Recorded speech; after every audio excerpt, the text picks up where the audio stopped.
Bonsoir tout le monde. Alors, je voulais un petit peu rajouter une petite deuxième partie à la vidéo sur la réaction aux informations déstructurantes. Je dirais que j'aimerais bien vous parler de la simple colère. C'est-à-dire que si vous avez bien écouté, vous avez compris qu'en fait, c'était une réponse pour les surréactions qui emportent complètement.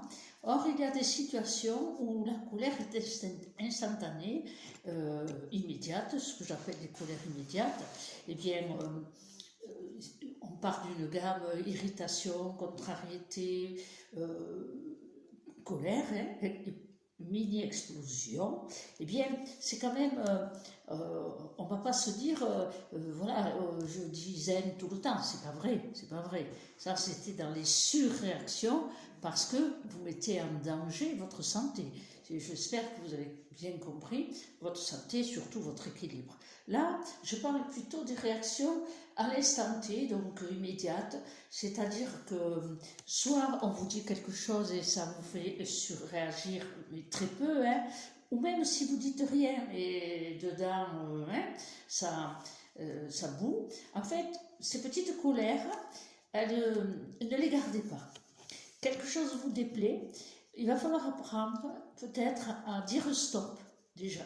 Quelque chose vous déplaît, on a plusieurs attitudes, on a le retrait, le recul, aussi le non-dit, ce fameux non-dit, on a aussi, on rétorque avec un certain ton, on peut dire que notre ego réactif il est là, alors il ne faut pas dire c'est pas bien, ça met stop, dès l'instant où la colère, j'aime pas ce mot justifié, mais elle est normale, on vous blesse, on vous vexe, on vous met dans une situation injuste, eh bien la colère ou l'irritation de vivre ça, avant la colère on peut être irrité par exemple, de se retrouver dans une situation fort désagréable, c'est-à-dire que, je vous donne un exemple, ce qui me revient, vous avez une situation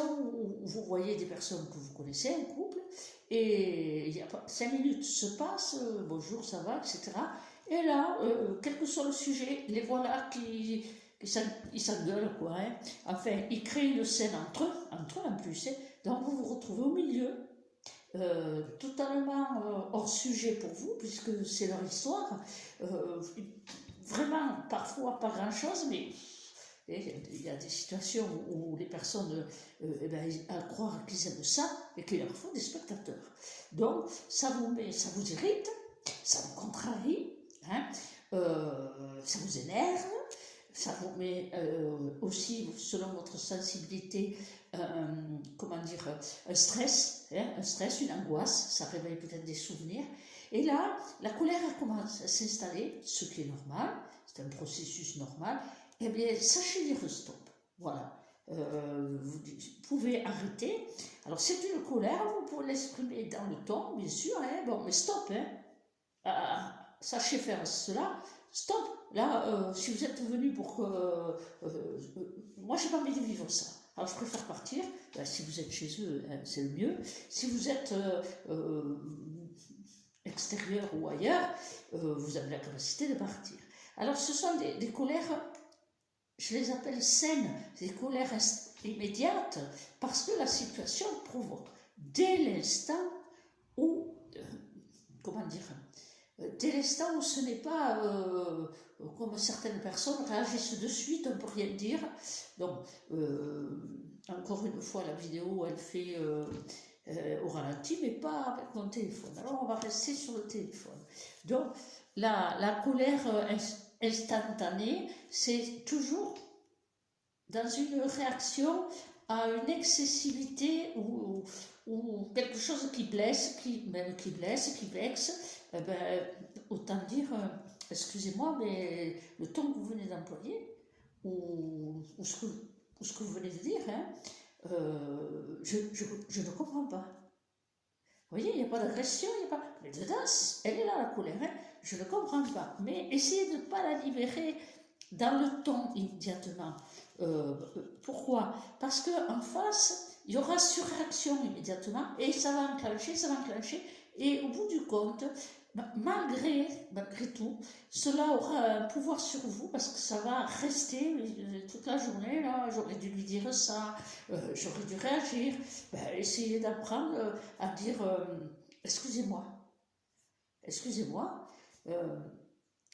je ne comprends pas ni votre ton ni vos propos. Peut-être c'est juste ce que vous me dites, mais la forme, moi je vous respecte. Alors, vous avez l'autre solution, hein, je m'en vais. Vous pouvez aussi, je vais vous donner un exemple. Nous étions partis manger avec deux connaissances, manger une pizza. À peine assis, entre elles, il y a eu une situation où elle parlait d'un monsieur, un rugbyman, qui faisait son jubilé dans la ville voisine. C'était des grandes fêtes. Et elles se sont mis à parler bon, c'est sympa de parler de ça, mais elles se sont mis à le casser. Que critique. Et moi, j'étais là, on venait de poser la pizza. Vous voyez, plutôt que de... j'ai posé les choses, je leur ai dit, excusez-moi, vous le connaissez personnellement, vous avez eu des histoires avec la personne. Alors, il y en a une qui m'a dit, oui, c'est vrai, il a été incorrect avec moi, d'accord. Et l'autre, ah non, non, mais je sais que c'est un CON. Alors, j'ai dit, voilà, je vais vous dire quelque chose avant que je suis très contrariée. Alors, je dis, pourquoi? Parce que vous êtes en train de casser un personnage qui n'est pas là pour se défendre. Alors, c'est votre choix. Si vous désirez continuer sur le sujet, je prends mon assiette, je m'en vais à la table au fond, et quand vous aurez changé de sujet, je reviendrai. Elles sont restées équates. Et il y en a une qui a dit, je comprends, je m'excuse, je voulais pas provoquer ça chez toi. Non, je lui dis, je peux pas. Elle me dit, non, j'ai compris. C'est pas ta nature, tu peux pas accepter comme ça. Oui, mais elle me dit, tu as raison. Moi, je lui en veux tellement que je me suis laissée aller. Vous voyez, elle a eu beaucoup d'intelligence, elle n'est pas restée sur ce qui aurait pu être sa frustration, ou dire, après tout, c'est vrai, je peux en parler. Mais même dans ces petites choses comme ça, l'irritation, avant que ça soit une colère, c'est une contrariété, une irritation. Elle existait. Moi, je sais la reconnaître en moi. Donc, c'est ce que je voulais vous dire. C'est dans les petites situations aussi, au quotidien. C'est parfois difficile parce qu'on est tellement policé, tellement formaté, il ne faut rien dire ici et là. Mais on peut dire gentiment. On peut interpeller la conscience de l'autre en disant... excuse-moi, mais ce que tu m'as dit l'autre jour, tu vois, je ne l'ai pas vraiment digéré, ça m'a blessé ou ça m'a contrarié, et je te demande qu'une chose, je n'ai pas réagi sur le moment, je ne t'ai pas dit à quel point ça me contrariait. Eh bien, vous allez vite voir, entre nous, vous allez vite voir qu'elle n'a pas envie de vous entendre, la personne, elle se trouve très bien, elle est... Ou vous allez voir des personnes qui se mettent en conscience, ce qui est bien. Et vous dites, eh bien, écoutez, je ne voudrais pas que ce sujet revienne. C'est votre choix. Hein. Je sais que beaucoup l'ont vécu parce que leur choix a été de ne pas se faire vacciner et qu'ils se sont retrouvés mis au pilori, on va dire. Chacun doit respecter le choix de l'autre. Et c'est pas pour autant qu'on doit lui frapper sur la tête ou lui faire des réflexions et revenir dessus. Donc, apprenez à dire avant que la colère monte. Parce que là, c'est des petites colères. Mais le curseur, il démarre. Je vais vous expliquer un petit peu ce qu'au fil du temps, j'ai perçu au niveau vibratoire. Ça m'a fait me créer une image. Vous voyez la bande de son sur l'ordinateur, on monte, 0, on monte jusqu'à je ne sais pas combien, très très fort. Eh bien, pour moi, ces émotions qui nous emportent, ça m'a paru très simple. Mettez le barre en bas, contrariété. Vous pouvez même vous le dessiner. Je vous laissez emporter, vous testez avec le pendule, mais j'en étais à quel niveau du curseur? Alors, en bas, pour moi, c'est 0, ça démarre, 1, c'est la contrariété. Donc, 0, c'est l'équilibre, on ne réagit pas. On réagit un tout petit peu, ça arrive tous les jours, la contrariété. Puis le curseur, il monte. Il monte, il monte, il monte, il monte, et là, on passe à la colère. La colère intérieure comme extérieure. Et ensuite, on passe à la rage. Et puis, on monte encore le curseur, et c'est la haine. Ce ne sont pas des sentiments, c'est des émotions vibratoires qui déstabilisent complètement j'ai coupé la tablette, complètement l'équilibre et qui vous mettent encore une fois en déséquilibre dans tous vos systèmes neuronaux, déséquilibre, excès de dopamine, enfin bref, dopamine, sérotonine, oxytocine, tout ça c'est des vibrations qui sont existantes dans chaque molécule et selon le taux, c'est pas qu'il n'y en a pas ou c'est pas qu'il y en a trop, c'est une question d'équilibre encore. Et ça emporte, votre cerveau, il s'emporte le feu. De même que la molécule du bonheur, je ne sais plus comment elle s'appelle, ou de la paix intérieure, eh bien, elle apaise. Alors, lorsqu'on se retrouve dans des situations où immédiates, on ne réagit pas, bien, dites-vous, ça range. Pas autant que la surréaction dont on a parlé dans l'autre vidéo, mais ça ronge. Ça ronge, c'est là où je dis, on y pense, on dit j'aurais dû dire ça, j'aurais dû faire ça, et après on râle, on dit oui, on voit nos égos se réveillent, et on trouve la faute à l'autre, mais en fait c'est soi-même qu'il faut regarder. Pour pouvoir s'aider, pour pas que ça passe dans le physique un peu trop haut, comme ça arrive parfois où ça donne une crise de foie, où on surréagit, on commence la surréaction et ça peut passer dans le physique. Chez certaines personnes très excessives, bon, ça peut même casser les objets, mais ça on est dans les surréactions. Mais dans les personnes sensibles, ça peut faire le ventre qui fait mal, ça reste à l'estomac, et puis aussi un peu de symptômes un peu comme des spasmophilies, un étouffement, j'en ai vu, c'est juste une émotion, c'est juste une émotion. Et j'ai vu aussi une situation qui nous avait beaucoup interpellés, c'est sous le choc d'une stupéfaction, comment dire, c'était une colère, ça avait mis la personne en stupéfaction, c'est-à-dire bien sûr, c'était difficile, elle le vivait par rapport à sa propre enfant qui a créé une situation catastrophe.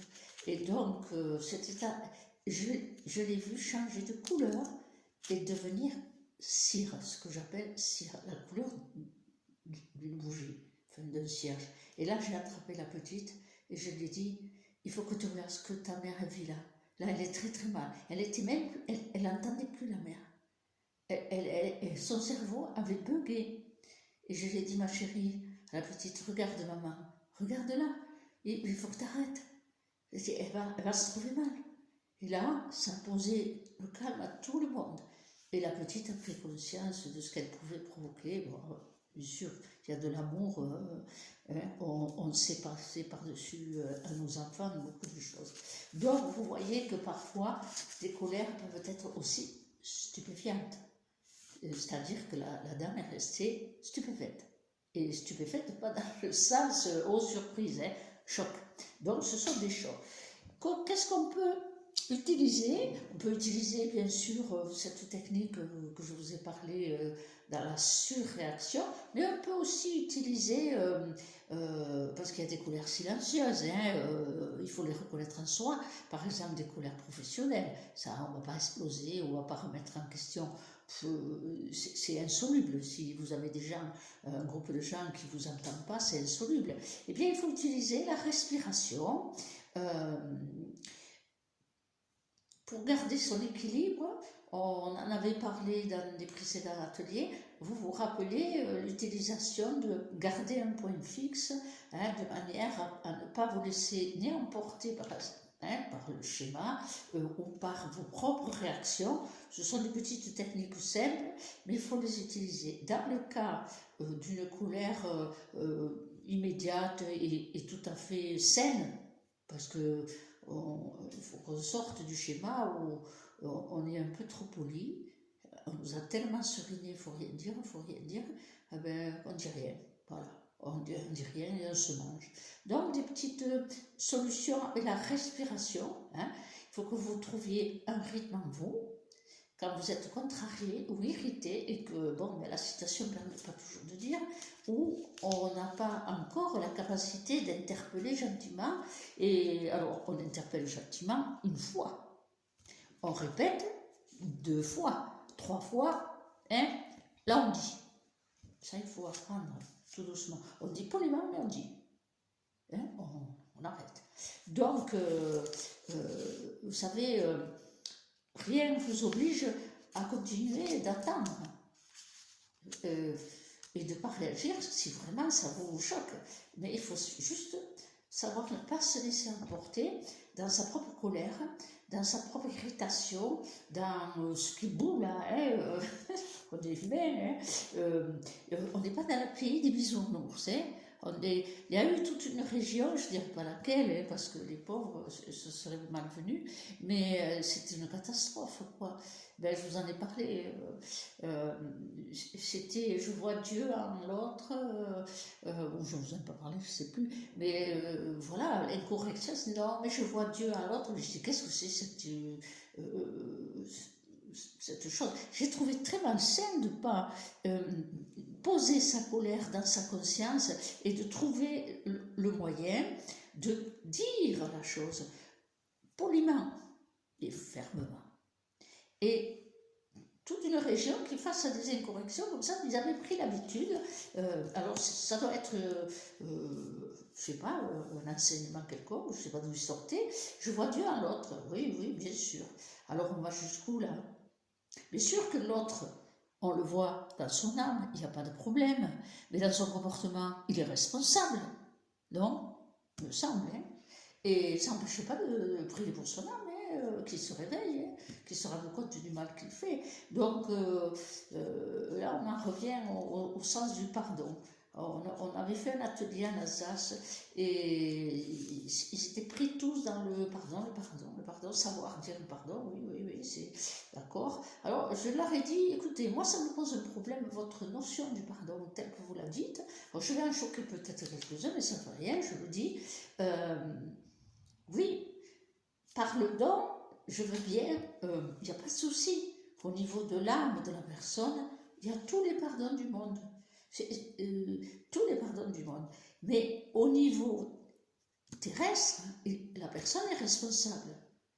Je ne dénie pas, et je ne veux pas dénier la part de responsabilité. Chacun a une part de responsabilité, mais quand c'est... Alors, on a eu, bien sûr, vous vous en doutez, à un moment donné, en parlant de ce fichu pardon, je vois Dieu en l'autre, hop, je coupe là, la tablette qui fait la folle. Et pile dedans, évidemment, pile dedans sans le savoir, je dis voilà, je vais être honnête avec vous. Vous voyez, vous me connaissez, vous connaissez mon état spirituel en moi. Maintenant, je vais vous dire, on viole ma fille, je pense que la tigresse se réveillera en moi. C'est triste qu'on en arrive là dans notre société, mais je pense que je suis honnête, ma spiritualité, je lui pardonnerai sur le plan de son âme, il n'y a pas de problème. Mais j'ai dit, mais je sais que je pourrais avoir une réaction de violence extrême. Je le reconnais, j'ai toujours senti que j'aurais été capable de dire tu ne toucheras plus un autre, et de dire tant pis, et voilà. Jusque-là, je ne dis pas que je le ferai, mais la tigresse se réveillait. Et il y avait un couple qui était venu, qui était ami avec une participante qui, elle, suivait les ateliers. Et ils sont partis aller manger. Bon, on est passé au sujet de suivant. Et puis, elle est revenue toute seule, la dame, qui suivait les ateliers régulièrement. Et elle me dit, Nelly, c'est pas incroyable ce que vous avez dit. Alors je lui dis, c'est-à-dire, dans tout ce que j'ai dit ce matin, il me dit, vous avez mis le doigt dessus. C'est un couple d'amis, ils sont très mal. Ils ont un beau-frère qui a abusé de leur fils, ou de leur neveu, je ne me rappelle plus. Et c'est terrible parce qu'ils sont hyper catholiques. Et le pardon, ça posait un problème. Et je lui dis, oh mince, j'ai tombé dedans en parlant. Elle me dit, non, c'est merveilleux, parce qu'elle a appelé son mari, et elle a dit, on a le droit de haïr, on a le droit de détester, on a le droit, mais il faut pardonner à l'âme. Et comme je leur avais dit, vous savez, bien sûr que ça déclenche un état de haine, mais si vous vous dites je pardonne à son âme, mais pas à ce qu'il est. J'ai pas envie de pardonner, je reconnais que j'ai pas envie de pardonner. Eh bien, je suis pas coupable de ça. La haine que vous éprouvez, elle va se diffuser, elle va se transmuter, elle va rester dans un écœurement, un dégoût, elle va se transformer et elle ne va pas vous détruire. C'est ça qu'on avait parlé autour du pardon. Donc c'est un petit sujet à part, mais je trouve qu'il est important parce que vu tout ce qu'on vit, peut-être qu'il faut qu'on évolue aussi dans l'ensemble de nos réactions les plus simples du monde. Donc, il faut utiliser la respiration. Essayez de trouver un petit rythme. Vous voyez ça? Quelqu'un vous choque, vous faites une grosse expiration. Voilà. Ou vous utilisez la petite technique que je vous avais expliqué pour garder votre centrage et ancrage, vous rappelez ce qu'on fait, pensez-vous s'il faut, pour ne pas vous laisser emporter. Hein. Alors, c'est le petit rajout que je voulais vous faire vite fait, parce que je ne veux pas que vous croyiez que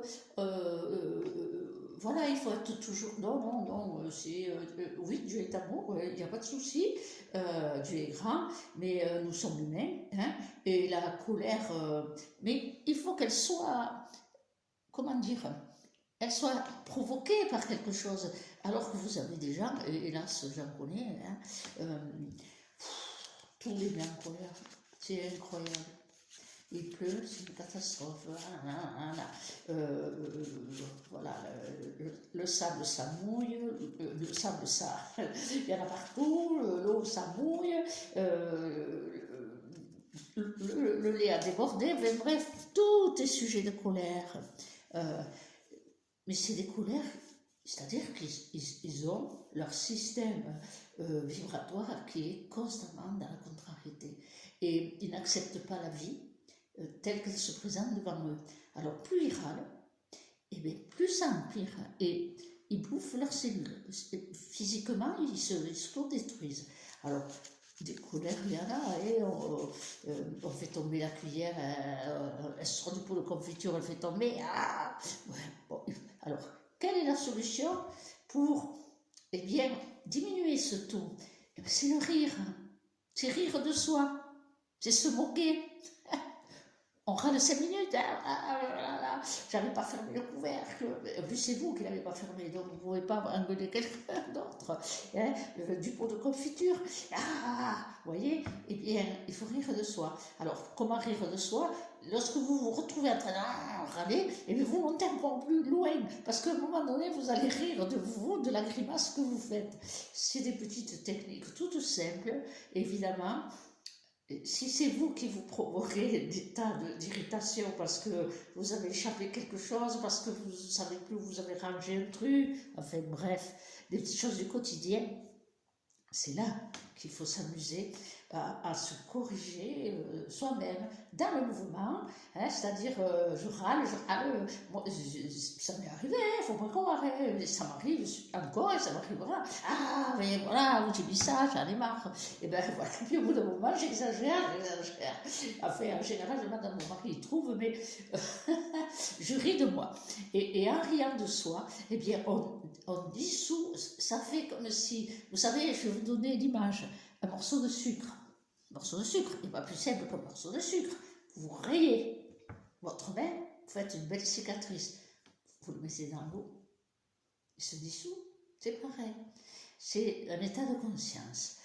Mais cet état de conscience de la correction va ramener toutes vos cellules à vibrer dans un mode tempéré. Et petit à petit, vous allez vous rendre compte qu'en le pratiquant, ce rire de soi, ce sourire de soi, cette moquerie qui est, j'ai toujours dit, vous savez, c'est comme un ballon noir, et puis vous percez, et voilà, ça se fait. Et il reste qu'une vilaine enveloppe qu'on va pas aller, on ramasse et on met à la poubelle. Voilà, on va pas aller regonfler, l'air il ressortira. Et petit à petit, vous allez apprendre cette maîtrise. Et en même temps, ça vous met, disons, ça vous met dans une paix intérieure qui s'installe petit à petit. Hein, je ne dis pas qu'on est nanana. Non, c'est pas vrai. Ça s'installe petit à petit. C'est-à-dire que les réactions intérieures s'autocorrigent sans on se rende trop compte. Et dès l'instant où on a ce petit état comme ça immédiat, ce que j'appelle les colères immédiates, qui sont tout à fait normales, si on vous parle mal, si on vous dit quelque chose de blessant, et nos égos se réveillent, nous protègent, c'est normal, et simplement, il ne faut pas laisser garder ça en soi. Voilà, ça c'était le petit rajout que je voulais vous mettre, pour pas que vous restiez sur l'idée que, voilà, il faut rester zen, rien dire. Non, il y a aussi des petites colères. Hein. Et je vais vous présenter, je vous ai parlé dans ce puits d'amour, hein, ce réservoir extraordinaire. Je vais vous présenter le don d'amour, une toile, la photo d'une toile, c'était magnifique quand c'est exprimé, et son nom c'est le don d'amour. Je vais essayer de vous la montrer assez bien, avec la lumière, c'est pas facile. Voilà, vous en avez petite image, voilà, l'image est mieux, hein. Elle est très très belle, voilà. Je vais essayer de l'agrandir pour que vous voyez un peu plus. Voilà. C'est le don d'amour. Le don d'amour qui est un réservoir inépuisable. C'est nous qui nous en sommes éloignés et qui avons un petit peu oublié. Si c'est perceptible dans la photo, vous verrez que elle a une position où elle tend la main et il y a une magnifique étincelle. Je vais essayer de vous la repasser. Une magnifique étincelle, voilà, ici, qui sort. Vous voyez le bras, et puis descend. Et là, vous avez un flux d'étincelles. Et derrière, bien sûr, vous avez l'expression de la vibration un peu plus expansée. Le don d'amour, c'est une énergie magnifique, et ce don d'amour, eh bien sûr, on y pense pour les autres, et si on commençait par nous-mêmes, en premier, c'est pas de l'égoïsme, c'est pas de l'égocentrisme, c'est tout simplement que si vous arrivez à trouver ces respirations, à tempérer chaque fois les excessivités, ce don d'amour, il va rayonner à l'intérieur de vous, il va rayonner jusqu'à l'extérieur. Rappelez-vous ce que je vous ai raconté dans une vidéo, ce jeune homme qui venait en Inde et qui a senti, alors que je disais rien, senti les vibrations. C'est l'expression du don d'amour. C'est pas Nelly, c'est l'action. C'est l'action de sa lumière qui est connectée à des plans. Donc, pour terminer, je voulais vous dire que en repensant à cette petite, ce que j'ai ressenti de vous entre nous, eh bien, aujourd'hui, ça fait 2 jours que je marche. Donc je vais au supermarché, je vais faire ça, je marche, hein, et que je prie. Je ne sais pas pourquoi, et je prie. Je suis en train de m'entrer en faisant mes courses, tout ça. Je me suis vue marcher au ralenti et j'ai réalisé que j'étais en prière sans me rendre compte, sans objectif, vous voyez. Alors, ça m'arrive de temps en temps, je ne sais pas pourquoi, mais je sais que, voilà, cela est. Et c'est certainement une raison. Et là, dans ces mouvements que je faisais un peu au ralenti, eh bien, j'ai ressenti ce lien, et ce que j'ai entendu, c'est juste un mot, enfin 2 mots, c'est la trame. Donc, je vous avais dit que c'est comme un tissu, mais pour faire un tissu, il faut une trame et une chaîne. Eh bien, c'est la trame. Alors, pour moi, ça signifie que c'est dans le plan invisible que nous avons tissé quelque chose. Et pour le moment, ce n'est qu'une trame, donc une ligne. Hein. Et c'est dans un plan beaucoup plus haut. Et comme pour... N'oublions pas, ce qui est en bas doit être comme ce qui est en haut. Et ce qui est en haut comme c'est en bas. Donc on a un fil de lumière qui vient de se créer et nous sommes tous, comment dire, les tisseurs. Voilà. Donc nous avons connecté quelque chose dans le fait que beaucoup de personnes m'ont dit, ça a beaucoup résonné pour eux, et merci des retours, hein, parce que, vous voyez, il y a une personne qui m'a dit qu'elle se posait des questions et elle avait une grande interrogation en elle par rapport à quelque chose de personnel et en fait la réponse elle l'a eue et elle a pu appliquer et ça a libéré son souci, sa préoccupation qui était très lourde.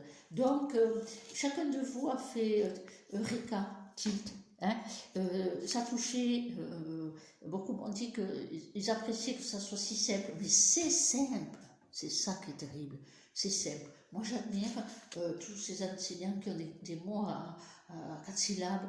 Je ne sais pas vous faire ça, je ne vous le ferai jamais parce que je ne sais pas le faire déjà, et je ne sais même pas des fois le comprendre, et je vous donne que ce que j'ai, et la simplicité, je vous jure, d'amour c'est la simplicité. C'est impressionnant d'ailleurs. Donc, eh bien, nous avons tissé, sans le savoir, par nos états de conscience et surtout notre état de sincérité et de cœur, tous, nous venons de tisser un fil de lumière, une trame. Alors, je regarderai sur Internet, quand on fait un tissage, est-ce qu'on commence par la trame ou par la chaîne? Je n'ai pas réfléchi à ça. C'est juste aujourd'hui que c'est venu, c'est la trame. Donc, merci de continuer à écouter. Même, je conseille, au bout d'un moment, on oublie. Hein, ceux qui ont fait les ateliers le savent. On réécoute et on comprend. D'ailleurs, ils en témoignaient. Ils disaient, mais on n'avait pas compris ça. Sur le moment et en réécoutant une autre perception et simplement c'est pas que j'ai dit les choses différemment, c'est tout simple, c'est que c'est entendu différemment parce que c'est un autre plan. Voilà, donc bonne soirée et puis je vais faire passer une petite vidéo après parce que j'ai Sophie Germano, la correctrice du petit livre que je prépare, elle faisait une dédicace du bois du Sinoc, de son livre. Donc j'y suis allée et j'ai rencontré Nathalie Sage qui écrit et j'ai fait une petite vidéo, mais je me suis rendu compte que d'abord il y a beaucoup de bruit parce que c'était un lieu public, après que je tremblais peu parce que je la tenais comme ça et à un moment donné je pense avoir coupé même la tête et je m'en excuse mais bon c'est un plaisir aujourd'hui, c'est un grand plaisir de partager et tout cela et bien je vous le fais partager aussi et vous rencontrerez ainsi Sophie hein, et son amie donc, qui a aussi écrit des livres d'apprentissage.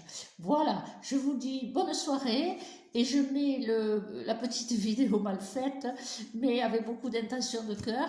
Je vous y associe d'ailleurs, hein, à ceux qui écoutent. Et voilà, et pour le plaisir de partager avec vous. À bientôt.